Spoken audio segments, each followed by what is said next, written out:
हजरत फारूक आजम का जमाना है। एक औरत मस्जिद नबवी में नमाज पढ़ने के लिए जाती है। रास्ते में एक नौजवान रास्ता रोक के खड़ा हो जाता है और रास्ते में रोजाना खड़ा होता है और उसकी तीखी नजरों के तीर उस औरत को बेचैन करते हैं। एक दिन रुक गई और पूछा, क्या मसला है तुझे? उसने कहा कि मैं तुम्हारा चाहने वाला हूं और तुम्हें हासिल करना मेरी जिंदगी का सबसे बड़ा मसला है। अगर तुम बोलो तो आसमान से तारे भी तोड़ लाऊं। उसने कहा, मुझे तारे नहीं चाहिए, मेरी एक ही ख्वाहिश है, अगर तुम वो शर्त पूरी कर दो तो फिर जो तुम कहोगे मैं उसके लिए हाजिर हूं। उसने कहा, जल्दी बोलिए, मैं हर आरज़ू पूरी करने के लिए फिर हाथ बन जाऊंगा, मजनू बन जाऊंगा। उसने कहा, मेरी लंबी चौड़ी शराइत में एक ही शर्त है, 40 दिन तक हजरत उमर के पीछे नमाज पढ़ लो। 40वें दिन की आखिरी नमाज के बाद यहां मैं तेरा इंतजार करूंगा। उसने कहा कि ये कौन सा मुश्किल काम है। 40 दिन तक हजरत उमर के पीछे नमाजें चलती रही। उमर की किरात का सोच दिल बदलता रहा। 40 दिन के बाद आखिरी नमाज जब हुई तो वो नौजवान लड़की रास्ते में खड़ी थी और ये नजरें झुका के गुजरने लगा। तो इसने आवाज दे के कहा, हस्बे वादा तेरे लिए हाजिर हूं। उसने कहा, खैर से खड़ी रहो। उमर ने दिल का ताल्लुक रब से जोड़ दिया। तेरी दुआ है कि हो मेरी आरज़ू पूरी। इकबाल बोला, तेरी दुआ है कि हो मेरी आरज़ू पूरी। मेरी दुआ है कि तेरी आरज़ू बदल जाए, तेरी तमन्ना ही तब्दील हो जाए। आरज़ुओं तो सारी जिंदगी पूरी नहीं होती। काश है कोई जिंदगी का रुख ही फेर दे, कोई जिंदगी की समत ही तब्दील कर दे। जिसको हासिल करने के लिए दिन रात मरे जा रहे हैं, काश वो मकसूद ही ना रहे, वो मतलूब ही ना रहे, वो जिंदगी का हासिल ही ना रहे। एक तबका तो वो है जो गुनाह करने के बावजूद भी नहीं डरता, और दूसरा तबका है गुनाह करने के बाद दिल कांप जाते हैं कि ये गुनाह हमसे क्यों सरजद हो गया। और तीसरा तबका वो है कि जो नेकी करने के बावजूद भी डरता है, पता नहीं मेरी नेकी भी कबूल हुई है या क्या। हजरत सैयदना उमर रज़ी अल्लाह ताला अन्हु ईद के दिन रो रहे थे तो किसी ने रोक के कहा कि आज तो खुशियों भरा दिन है, रोजों की तकमील हुई, हर बंदा ईद मना रहा है और आप रो रहे हैं। तो फरमाया कि मुझे नहीं पता कि मैं मकबूलीन में से हूं या मतरूदीन। मेरी नेकी कबूल हुई है, मेरे रोजे कबूल हुए हैं या रद्द कर। ये वो लोग हैं कि जो नेकी करने के बावजूद भी डरते हैं कहीं हमारी नेकी रद्द न कर दी। अल्लाह अकबर। हजरत हसन बसरी रज़ी अल्लाह ताला अन्हु रो पड़े तो किसी ने कहा, हजरत क्यों रोए हो? कहा, अल्लाह की बेनियाजी से डर लगता है, कहीं ऐसा ना हो कि वो मेरे अमल कबूल ही ना करे और मुझे जहन्नुम में डाल दे। महज उसकी बेनियाजी से डरते हुए हजरत हसन बसरी रो पड़े कि अल्लाह ताला जल्ला शान बेनियाज है, उसको कोई परवाह नहीं है, तो कहीं ऐसा ना हो कि मेरा सब कुछ जो है वो रद्द कर दिया जाए। तो खौफ से, अल्लाह की खशियत से, उसकी बेनियाजी से डरते हुए अमले साले करने के बावजूद भी डरते हैं, कहीं ऐसा ना हो कि हमारे अमल रद्द कर दे। और कुछ लोग खात्मे की वजह से डरते हैं, कहीं ऐसा ना हो कि सारी जिंदगी हमारा अमल अच्छा रहा हो और हमारा आखिर बर्बाद हो जाए। ऐसे लोग भी होते हैं कि जिनके अमल बहुत अच्छे होते हैं सारी जिंदगी, लेकिन उनका आखिर ठीक नहीं होता। बलअम बिन बाऊरा की मिसाल हमारे सामने मौजूद है। बनी इसराइल का मुस्तजाब दावत वली था, और जब हाथ फैला के दुआ मांगता तो मुंह पे हाथ बाद में फेरता, कबूलियत पहले होती। इतना मुस्तजाब दावत वली था। फिर क्या हुआ कि अल्लाह के नबी के खिलाफ उसने हाथ उठा दिया। उज्जत में आ गया कि मैं अल्लाह की बारगाह में मकबूल हूं और मेरी हर दुआ मान ली जाती है। तो फिर किसी के कहने पे वक्त के नबी के खिलाफ बद्दुआ करने के लिए खड़ा हो गया, और जो कहना चाह रहा था वो अपने हक में निकल गया, और फिर जुबान उसकी लटक जमीन चाटता था।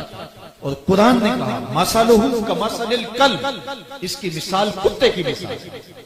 अब जरा गौर कीजिए कि बनी इसराइल का मुस्तजाब दावत वली है, लेकिन अंजाम कितना बद हुआ। मसलुहु कमसलिल कल्ब, इसकी मिसाल कुत्ते की मिसाल। इसीलिए मियां साहब बोले, पढ़ने उत्ते मान करीना ते ना आखी मैं पढ़िया, ओ जब्बार कहार सदावे मता रोड़ देवे दुध कड़े। कितने लोग किस कमाल पर पहुंचे होते हैं, लेकिन अंजाम, कमाल उसका है जिसका अंजाम ठीक हो गया। रंगा रंग सुहेलियां परन कड़े, पर प्रया उसका जानिए जिसका तोड़ चढ़े। हजरत अबू मुलैका रज़ी अल्लाह ताला अन्हु फरमाते हैं, बुखारी किताबुल ईमान में ये रिवायत है, फरमाते हैं मैं 30 असहाबे रसूल से मिला हूं। हजरत अबू मुलैका ताबी हैं, 30 असहाबे रसूल से मिला हूं और मैंने सबको देखा है वो इस बात से डरते थे कि हमारा कहीं खात्मा खराब ना हो जाए, हमारा आखिर कहीं बर्बाद ना हो जाए। खात्मा बिल खैर का बहुत ज्यादा मसला था। मैं और आप थोड़ा सा अमल कर लें तो हम भूल जाते हैं कि न जाने हमारे जैसा जमाने में कोई है ही नहीं। फरमाते हैं 30 असहाबे रसूल से मुलाकात की है, लेकिन वो डर फरमाया कि मेरी जानिब से एक आयत भी हो तो उसको आगे पहुंचा जाए। और जिसने जानबूझकर किसी हदीस को मेरी जानिब मंसूब कर दिया जबकि वो मैंने नहीं कहा था, तो वो अपना ठिकाना जहन्नुम में तलाश कर रहे हैं। आजकल सोशल मीडिया के दौर में जो भी आगे उसको बढ़ा देते हैं कि ये हदीस रसूल है। बहुत सारी ऐसी चीजें होती हैं जिनका हुजूर के फरमान से कोई ताल्लुक नहीं होता है। चीज अच्छी है तो उसको हुजूर से मंसूब करके आगे क्यों बढ़ाया जाए अगर वो हुजूर का फरमान नहीं है। मुख्तलिफ बुजुर्गों के अकवाल को हुजूर अलैहिस्सलाम के साथ मंसूब कर दिया जाता है, तो देखना चाहिए कि हुजूर अलैहिस्सलाम का फरमान क्या है। जाहिर है इल्म किसी साहिब इल्म के पास बैठ के ही सीखा जा सकता है, जो मुत्तकी हो, परहेजगार हो, दयानत के साथ बयान करने का मिजाज रखता है, तो उससे ही दीन हासिल करना चाहिए। हर एक शख्स से तो हमें दीन हासिल करने से मना किया गया, कहा ये दीन है, इसको ऐसे ही जिससे चाहो हासिल ना कर लो, इसके लिए भी हमें मयार दिया गया। और बाज लोग सोशल मीडिया को इतना मोतबर समझ बैठे कि वहां जो मिले, हालांकि वो भी इंसानों ने डाला हुआ है और लोगों ने अपने अपने अकीदों, अपनी अपनी ख्वाहिशात के मुताबिक वहां जो भी डाल दिया, तो उसको हमने कहा कि ये जो है वो दुरुस्त है, जबकि ज्यादातर चीजें वहां दुरुस्त नहीं भी होती। तो इसलिए ये बात ज़हन में रखें कि हुजूर की जानिब कोई चीज मंसूब करते हुए उसका यकीन होना चाहिए कि ये हुजूर अलैहिस्सलाम का फरमान है।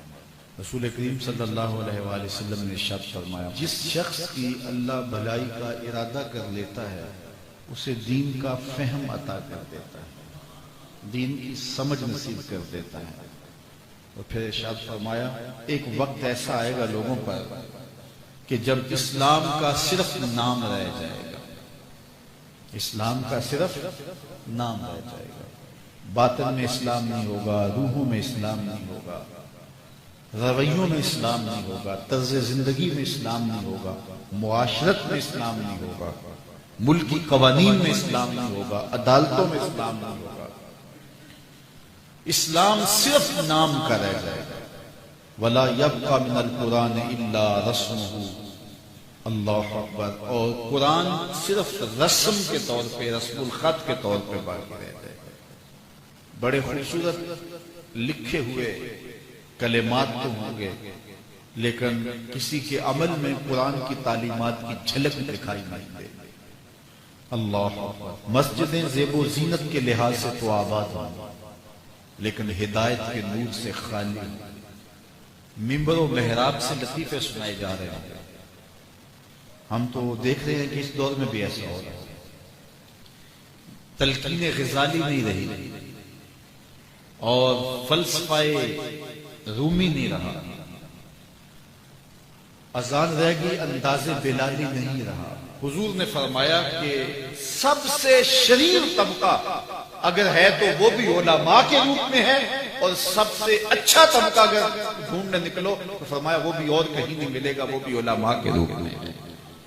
इसलिए सबसे ज्यादा पहचान फटक तो शुबे की करनी चाहिए और देखना चाहिए कि खैर कहाँ है और खैर को हासिल करने के लिए 2 कदम आगे भी चलना पड़े तो कोई हर्ज नहीं, और शर को छोड़ देना चाहिए।